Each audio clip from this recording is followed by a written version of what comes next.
पाकिस्तान के कराची में देर रात हुए एक बम धमाके से इलाके में दहशत मच गई है। कहा जा रहा है कि धमाका इतना तेज था कि इसकी आवाज काफी दूर तक लोगों ने सुनी और आसपास खड़ी गाड़ियां पूरी तरह से तबाह हो गई। यह धमाका कराची के सदर इलाके में हुआ। विस्फोट के वक्त बाजार में खासी हलचल थी। बताया जा रहा है कि इस धमाके में कई लोगों की मौत हुई है, तो जबकि कई घायल हैं जिन्हें अस्पताल में भर्ती कराया गया है। बम धमाके के बाद चारों तरफ तबाही के निशान दिखाई दिए। चीन की तिब्बत एयरलाइंस के एक विमान में आग लग गई। गनीमत यह रही कि किसी की जान नहीं गई। A319 का यात्री विमान गुरुवार को देश के दक्षिण पश्चिम चोंगकिंग शहर में उड़ान भरते समय रनवे से नीचे गिर गया और उसमें आग लग गई। इस हादसे में 40 लोग से अधिक घायल हो गए। तिब्बत एयरलाइंस ने यह कहा है कि तिब्बत स्वायत्त क्षेत्र में चोंगकिंग से निंगची जा रहे विमान में सवार सभी 113 यात्रियों और चालक दल के 9 सदस्यों को सुरक्षित निकाल लिया गया है। उत्तर कोरिया ने समुद्र की तरफ 3 अज्ञात संदिग्ध बैलिस्टिक मिसाइलों का प्रक्षेपण किया है। दक्षिण कोरिया और जापान ने यह बात कही है। इस साल उत्तर कोरिया द्वारा हथियारों की प्रदर्शन की कड़ी में नवीनतम परीक्षण है।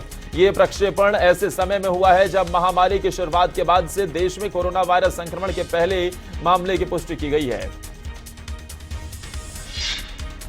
भीषण आर्थिक संकट के बीच श्रीलंका नए पीएम बने रानिल विक्रमसिंघे ने वादा किया है कि वो देश की संकटग्रस्त अर्थव्यवस्था को ऊपर उठाने की पूरी कोशिश करेंगे। उन्होंने कहा, मैंने अर्थव्यवस्था को ऊपर उठाने की चुनौती स्वीकार की है और मुझे इसे पूरा करना होगा। भारत श्रीलंका संबंधों के बारे में पीएम ने कहा, ये बहुत बेहतर हो जाएंगे। देश की सड़कों पर प्रदर्शन कर रहे लोगों के बारे में पीएम ने कहा, उन्हें ठहरना चाहिए। हम चाहते हैं कि वो थम जाएं। अगर वो बात करना चाहते हैं तो हम तैयार हैं।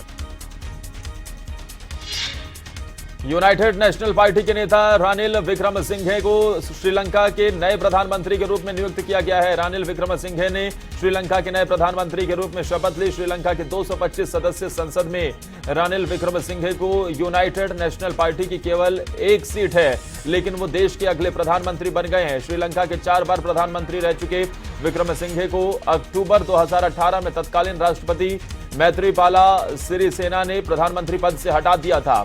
हालांकि 2 महीने बाद ही सिरिसेना ने उन्हें इस पद पर बहाल कर दिया था। संयुक्त राष्ट्र मानव अधिकार परिषद की बैठक में भारत ने रूस यूक्रेन युद्ध पर अहम बयान दिया है। भारत ने कहा, यूक्रेन के लोगों के मानव अधिकार की रक्षा होनी चाहिए। भारत ने कहा कि यूक्रेन के हालात पर मार्च 2022 में हुई चर्चा के बाद हालात खराब हुए हैं और इसका सबसे ज्यादा असर महिलाओं और बच्चों पर पड़ा है। भारत ने कहा, हम सामने आ रही घटनाओं को लेकर बेहद ही चिंतित हैं और हमेशा से हिंसा की तत्काल समाप्ति और दुश्मनी को खत्म करने की बात कही है।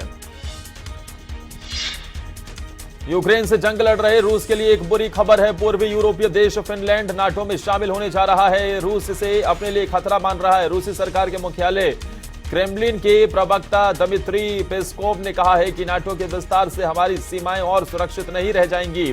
फिनलैंड के राष्ट्रपति और प्रधानमंत्री ने ऐलान किया है कि उनका देश उत्तर अटलांटिक संधि संगठन नाटो में शामिल होने के लिए आवेदन देने का समर्थन करता है। कोरोना महामारी के आगमन के 2 साल पश्चात नॉर्थ कोरिया में कोरोना का पहला केस मिला है। नॉर्थ कोरिया ने इसे गंभीर राष्ट्रीय आपातकालीन घटना माना है। जानकारी के मुताबिक रविवार को प्योंगयांग में बुखार से पीड़ित मरीजों के सैंपल लिए गए थे। जांच के बाद उनमें कोरोना के नए वेरिएंट ओमिक्रॉन की पुष्टि की गई। नॉर्थ कोरिया में कोरोना का पहला केस मिलने के बाद राष्ट्रपति किम जोंग उन ने पूरे देश में लॉकडाउन की घोषणा की है। वहीं व्हाइट हाउस ने कहा है कि संयुक्त राज्य अमेरिका में कोविड से जान गंवाने वालों की संख्या 10 लाख के पार चली गई। राष्ट्रपति जो बाइडेन ने एक बयान में कहा, आज हम एक दुखद मील का पत्थर हासिल किया। कोविड से 1 मिलियन अमेरिकी लोगों की जान चली गई।